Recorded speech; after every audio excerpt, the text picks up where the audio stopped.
bizdən hərəkət yoxdur deyə siyasətçilər sayıqlamaqla məşğuldurlar siyasət yerinə. Ona görə dələduzlar klinika saxlayırlar. Azərbaycan xalqına müraciət edirəm. Milana Hospitala təhlükə mənbəyi kimi baxın. Həyatınızı belə yaramaz, əldə qarmı həkimlərə həvalə etməyin. Bədbaxt eləməyin özünüzü. Baxın dostlar, dünən mən sizə bir material təqdim elədim. Dünən sırağa gün, özür istəyirəm, sırağa gün. Milano Hospitalda adam gedib, adam şikəst ediblər. Ya başqa bir klinikada. Ya bu dələduzlar bütün ölkəni alıb əlinə üstədən edirlər. Ya bu da bir metoddur, dövlət idarə etmənin bir metodudur. Xalqı öz məişət problemləri ilə baş-başa bıraq. Biri yesin poliklinika ilə savaşsın, biri polisdə barışıq atışsın, 5-i məhkəmədə, 15-i orada, burada, bir-biri ilə savaşsınlar.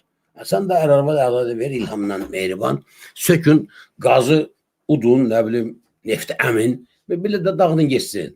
Millətin başına qatışıb axı. Bu dövlət siyasətidir. Çox adam anlam başa düşmürlər ki, bir şey olar. Gözümün qabağında bir şey var. Olan şeyə adam sual verir ki, bir şey ola bilər. Mən neçəsində güya ziyalıdır, savada adamı inanır bilmirəm ki, təhlikdə ki, bu şeylər təsadüfi deyil, bu təlimatdır. Rəsmən bu təlimatdır. Misal üçün, pensiya ilə bağlı, burada o işləyən adam mənə danışıb, bunun məmur özü. Bizə deyir, yuxarıda göstərişdiriblər ki, mümkün də uzadın, müxtəlif bəhanələrlə pensiya üçün müraciət edir, sosial müavinət üçün müraciət edir, nə bilim, ünvanlı sosial yardım üçün, onları uzadın. Müxtəlif bək, qoy versin məhkəməyə uzansın, tək uzansın. Niyə? Ölkəni dağıdıblar, büdcədə pul yoxdur. Bunlara lazımdır ki, vaxt tutsunlar, hardansa pul əldə eləsinlər, uğurlasınlar, yıxsınlar, bitər, ümid eləyirlər ki, bəlkə qiymət qalxdı neftin, neynədilər? Qardaş, uğurlama da bunu sən. Uğurlama, sadəcə uğurlama yetər. Əslən vətənlər, mən sizə söz verirəm.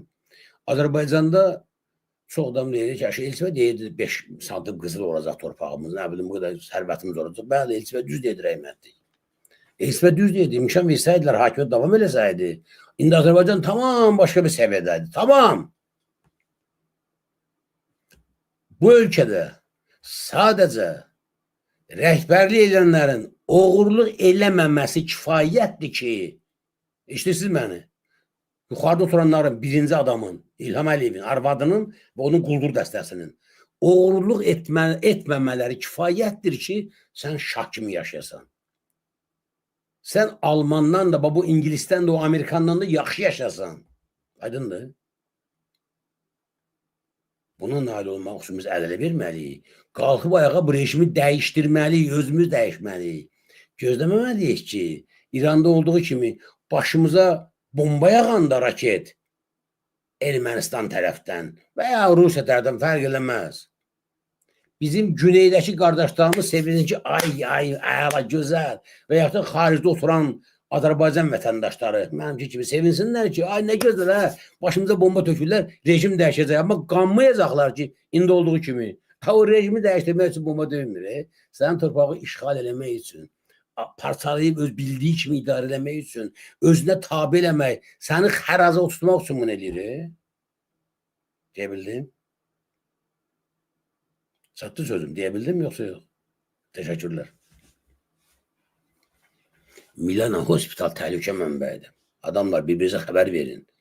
Bu özəl klinikalar ki var, bunların arasında sözün əsl mənasında fahişələr, əxlaqsızlar, narkomanlar və korrupsionerlər tərəfindən çeşitli pulların yuyulması məqsədi ilə idarə edilən onlarla klinika var. Belə obyektləri var. Ehtiyatlı olun.